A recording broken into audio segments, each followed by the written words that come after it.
अच्छा, कभी आप लोगों ने ये बात नोटिस की है कि हमारे मुल्क में जितनी भी मार्केट के अंदर चीज़ें मिल रही होती हैं, आप अगर वो लोकल मार्केट के अंदर भी देख लें या जो हाई-फाई स्टोर्स हैं उनमें भी देखें, तो ये लोग क्या करते हैं कि एक्सपायर जो चीज़ें हो जाती हैं उनको भी बेच रहे होते हैं, ठीक है? कोई क्योंकि उनको पता है कोई चेक एंड बैलेंस नहीं होता, ज़्यादा से ज़्यादा वो क्या करते हैं कि उसकी एक्सपायरी डेट को चेंज कर लेते हैं, उसकी जगह नया स्टिकर ही लगाना होता है, स्टिकर वो नया लगा लेते हैं। और लोकल जो दुकानदार बैठे हुए हैं उनके बारे में मैं आपको ये बताऊं कि देखें, उनको उनके पास जैसे कोई भी ऐसे फ्रूट्स, ऐसी जैसे अब ड्राई फ्रूट्स की हम बात करते हैं, तो बहुत सारी चीजें ऐसी होती हैं जैसे खजूर हो गया, बादाम हो गया, अपने सीजन के ऊपर अंजीर भी आती है, सारा कुछ आता है। ये लोग क्या करते हैं कि उस सीजन में अगर उनकी वो माल नहीं बिक रहा होता तो वो उसे संभाल के रखते हैं। फिर जो आपको पता ही है कि हमारे पाकिस्तान में चूहे जो हैं वो भी उनके सामान पे अटैक करते होंगे, फिर उनके अंदर कीड़े भी पड़ जाते हैं, फिर वो उनका टेस्ट भी बिल्कुल बदल चुका होता है, क्योंकि अक्सर हम चीजें मंगवा रहे होते हैं तो उनमें ऐसे बहुत दफा ऐसा हुआ है कि ऐसी चीज हमारी तरफ आती है।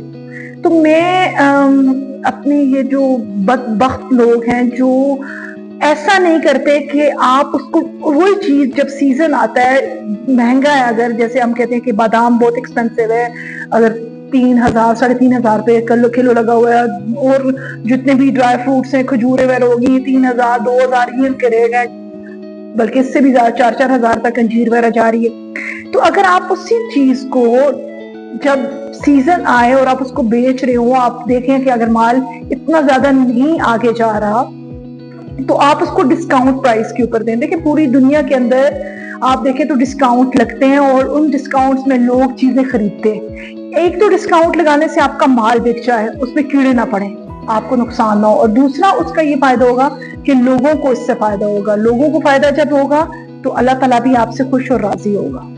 कि जब आप लोग बिजनेस कर रहे हैं तो उसमें थोड़ा सा अपना ख्याल भी रखें, ठीक है? मैं नहीं कह रही हूँ कि आप अपना प्रॉफिट मार्जिन इन चीजों का ख्याल रखें, आप वो सारा कुछ भी करें, लेकिन हम लोगों का भी ख्याल रखें। हमारे यहाँ कोई लोगों का ख्याल नहीं रख रहा।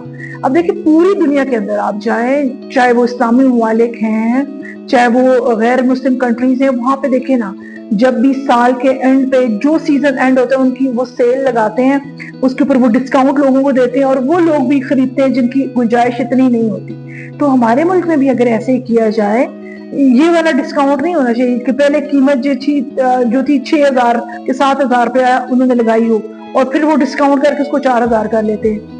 ये वाला डिस्काउंट नहीं होना चाहिए। या बाद दफा ऐसे होता है कि वही प्राइस चल रही होती है, ये भी एक इनकी स्ट्रेटेजी है, ये जितने भी ब्रांड्स वगैरह कर रहे होते हैं। लेकिन चले, मैं कपड़ा और जूतों इन चीजों की बात नहीं कर रही, मैं लोगों की बेसिक जरूरत की बात कर रही हूँ। खाने पीने की चीजें जो हैं उनको जरूर आप डिस्काउंट में दें, क्योंकि आपकी भी बरकत होगी। अब ये लोग क्या करेंगे कि वो कीड़े पड़ी हुई चीजें, फ्रूट्स वाले जो फ्रूट फेंकेंगे और सामान वाले लोग उसको फेंक देंगे, लेकिन उसको सस्ते दाम लोगों को नहीं देंगे। मतलब सवाब आपने किसी तौर पे भी हासिल नहीं लेना अल्लाह ताला से। अल्लाह ताला के लिए भी कुछ बिजनेस करें, अल्लाह ताला के लिए भी कुछ काम किया करें और लोगों के लिए आसानियां पैदा करें।